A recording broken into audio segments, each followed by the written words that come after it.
తాకట్టులో ఉన్న మీ బంగారం ఈ రోజు ఎంత ధర చేస్తుందో కొమ్మూరి గోల్డ్ వాళ్ళకి కాల్ చేస్తే ఫ్రీ గోల్డ్ కాస్ట్ చెక్ చేసి చెప్తారు. ఎన్ని ఇయర్స్ ఆఫ్ జర్నీ మ్యామ్ ఇది? వెరీ ఫస్ట్ మూవీ నుండి 76 నుంచి ఎన్ని సంవత్సరాలు ఏంటి? 49 years.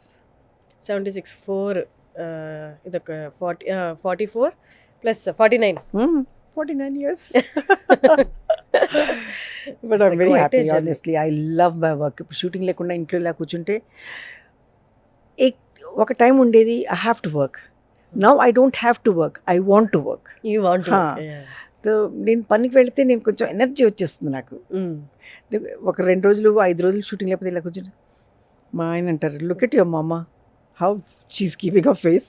షూటింగ్ అనగానే ఇలా అయిపోతానంట నేను. అంతే లోపల ఉన్న ఆ కళాకారుడు కళ అనేది. ఒక రోజుల్లో డబ్బు గురించి పనిచేశాను, కానీ ఇప్పుడు డబ్బు గురించి కాదు, నేను I want to work. I really enjoy my work.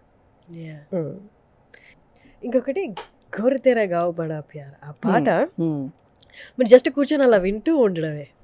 మీరు ఆ పాట షూట్ చేసే టైంలో అడగలేదా? అంటే మీకేమో డాన్స్ అంటే బాగా ఇష్టం, నన్ను డాన్స్కి ఎందుకు పెట్టట్లేదు? ఆ రోల్ అలాంటిది కదండి, రాష్ట్రీయ ప్రొడక్షన్ది ఆ movie. Boss Chatterjee was the director and ఆయన ఎన్ని సినిమాలు చేశారు. అంతా నెక్స్ట్ డోర్ హీరోయిన్ వచ్చి నెక్స్ట్ డోర్ అమ్మాయి లాగే ఉండాలి. నేను వెళ్ళగానే లిప్స్టిక్ పెట్టుకుని వెళ్తే ఇలా చూసేవారు, లిప్స్టిక్ ఇలాగా నికాలో పూరా నికాలో మేకప్ నికాలో లిప్స్టిక్ అని తీయించేసేవారు. ఆయన అలాగనమాట. షూటింగ్స్ మీ అమ్మగారు వచ్చేవాళ్ళ? బాబా ఫస్ట్ షూటింగ్లో మా అమ్మగారు వచ్చారు, సెకండ్ షూటింగ్ నుంచి మా అక్క వచ్చేది నాకు. ఓకే. సో ఆ సినిమా గురించి ఒకసారి మీకు ఏమైనా మంచి అనుభూతులు ఉంటే చెప్పండి. మీ వెరీ ఫస్ట్ మూవీ కదా. ఫస్ట్ మూవీ కదా, పని చేసేటప్పుడు ఎప్పుడు అనిపించలేదు నేను షూటింగ్ చేస్తున్నానని. అంతా స్పాంటేనియస్గా చేసేదాన్ని, ఎందుకంటే మాకు పూనా ఫిల్మ్ ఇన్స్టిట్యూట్లో అంతా స్పాంటేనియస్గా పనిచేయడమే నేర్పించారు. కాబట్టి నాకేమైనా నచ్చితే నేను చేసేదాన్ని. బాషుదాన్ని ఎవరు జో కియా హై వోయి కరో అని చెప్పేవారు ఆయన. ఎంత మీ రెమ్యూనరేషన్? First remuneration 10,000. చిత్తూరులో 10,000 ఇచ్చారు నాకు. 76. అప్పుడు నేను maybe I was the only one who worked with Rashtriya production in 6 movies. Okay. Every time 5,000 they used to increase. Okay. Second movie was అప్పట్లో 10,000 అంటే ఇప్పట్లో ఎంత అనుకోవచ్చు? 10 lakhs? అబ్బాయి లేదండి, మరి అంత కాదు, కొంచెం ఉండేదేమో, కానీ 10,000 అంటే ఇంటికి వచ్చేదాకే అది కాదు. అప్పుడు మీ రూమ్ రెంట్ ఎంత? అమ్మతో ఉండేవాళ్ళు కదా. 1,000.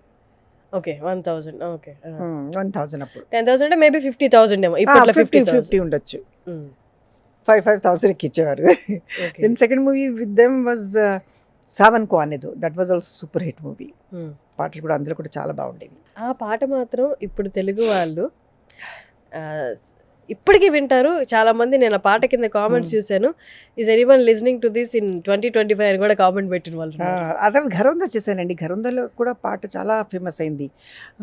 దో Deewane Shahar Mein, that was also very famous song. Okay, that's nice. That also Amol Palekar and myself. అప్పుడు షూటింగ్కి ఇప్పుడు షూటింగ్కి తేడా ఉందా?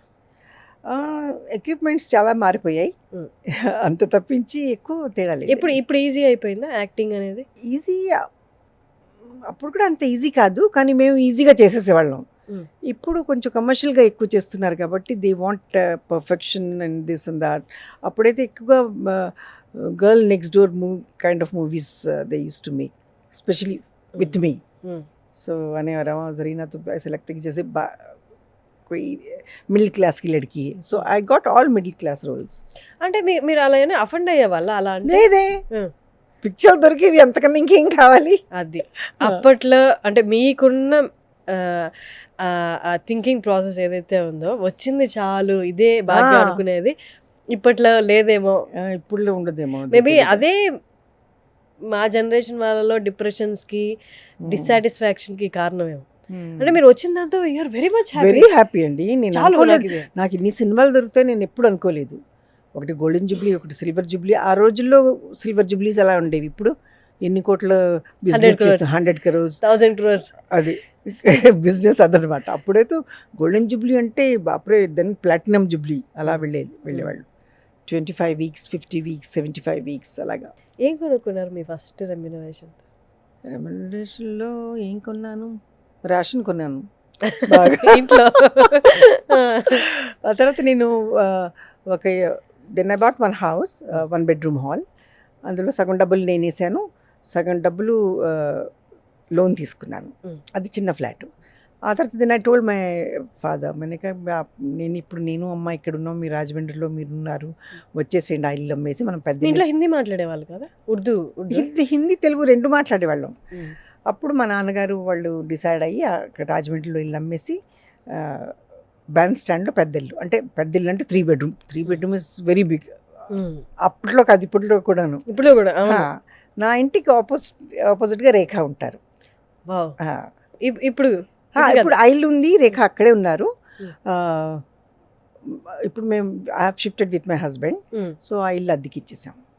కానీ ఆ ఇల్లు అన్నాను మా ఫస్ట్ ఇల్లు కాబట్టి నేను అమ్మను. Okay.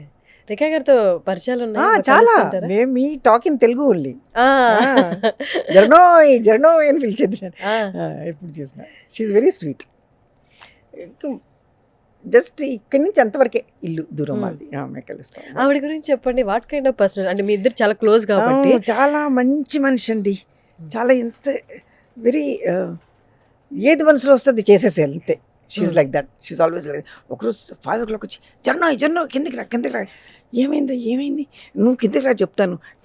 I just wash my face and went down. Come కానీ షూటింగ్ తీసుకెళ్ళింది. నాకు 6 o'clock షూటింగ్కి పిలిచారు, రాతో అని చెప్పేసి తీసుకెళ్ళింది. 6 o'clock ఇంత తొందరగా? I told them I will come at 6 o'clock. అక్కడ ఉండాలి నేను 6 o'clock. 6 o'clock వెళ్ళిందండి. వెళ్ళి మేము అంతా కూర్చున్నాం. ఇంటి ఇంకెవ్వరు ప్రొడక్షన్ వాళ్ళు 7 o'clock షిఫ్ట్ అనమాట. నెమ్మదిగా వస్తున్నారు. తను వచ్చేసి तुम लोगों ने 6 बजे बुलाया, मैं आ गई, अभी तुम लोग देर से आ रहे, मैं जा रही हूँ అని వెళ్ళిపోయింది. అయ్యో, మరి అంతే పంక్చువల్ గా she came. She very sweet. ఇప్పటికీ ఆవిడ ఫేస్ లో కానీ మీ ఫేస్ లో కానీ బ్యూటిఫుల్ అండి. చాలా అందమైన పర్ఫెక్ట్ ఫేస్ ఆమెది. అంటే ఆ బ్యూటీ అనేది నార్మల్ గా ఫేస్ లోనే కాదు, మీ అందరికి లోపల నుంచి వచ్చిన చామ్ కూడా లోపల ఎంత నిర్మలంగా అంటే అదే ఫేస్ లో కనిపిస్తుంది అన్నట్టు. రేఖా గారి ఫేస్ లో కానీ మీ ఫేస్ లో కానీ ఆ బోలాతనం అంటారు కదా, అంటే మాట్లాడేది లోపల ఒకటి కాదు, మీరందరూ ఒకటే మాట్లాడతారు. ఒకటే, ఏది మనసులో ఉంది అదే మాట్లాడతాం మేము. ఆర్టిఫిషియల్గా నేను మాట్లాడలేనండి. నేను ఒక ఇంటర్వ్యూలో ఇలా మాట్లాడితే ఇంత ఫ్రాంక్గా ఎవరన్నా ఉంటారా, ఇంత బోలాగా ఎవరన్నా ఉంటారా, షీజ్ యాక్టింగ్ అని చెప్పేసి కమెంట్ ఇచ్చారు. దట్స్ దేర్ వాళ్ళ మైండ్ సెట్ అనమాట. మేమేం చేయగలం, that's they problem, not mind. Suman టీవీలో మీ పర్సనల్ అండ్ బిజినెస్ ప్రమోషన్స్ కోసం కింది నెంబర్కి కాంటాక్ట్ చేయండి.